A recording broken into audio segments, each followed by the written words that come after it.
And outside Nigeria, U.S. President Donald Trump has failed to secure a deal with Russia's Vladimir Putin to end the war in Ukraine. He's now set to host Ukrainian President Volodymyr Zelensky in Washington on Monday after what was billed as a high-stakes summit in Alaska.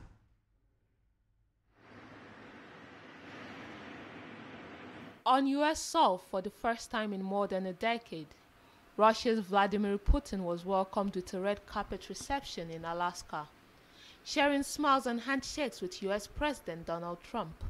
Despite the warm welcome, President Trump left his most high-stakes bid yet to end the war in Ukraine without a deal. The U.S. president had warned of very severe consequences for Moscow if President Putin refused to halt the fighting. Instead, the Russian leader walked away with recognition on the international stage and without new U.S. sanctions.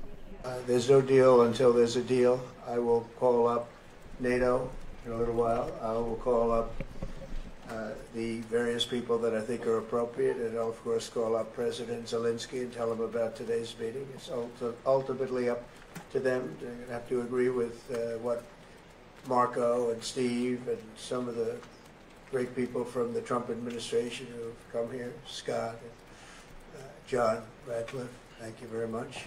But we have some of our really great leaders. They've been doing a phenomenal job.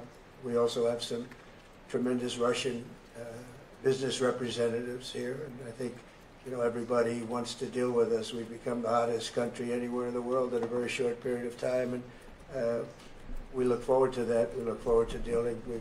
President Trump insisted progress was made, but President Zelensky, the man at the center of the war, was notably excluded. Ukraine's president now heads for Washington on Monday to meet President Trump face-to-face.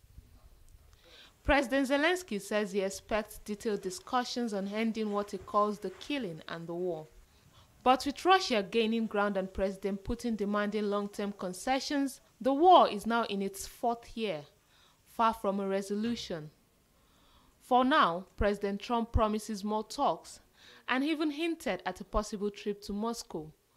But the path to peace remains as uncertain as ever. Meeting, there were many points that we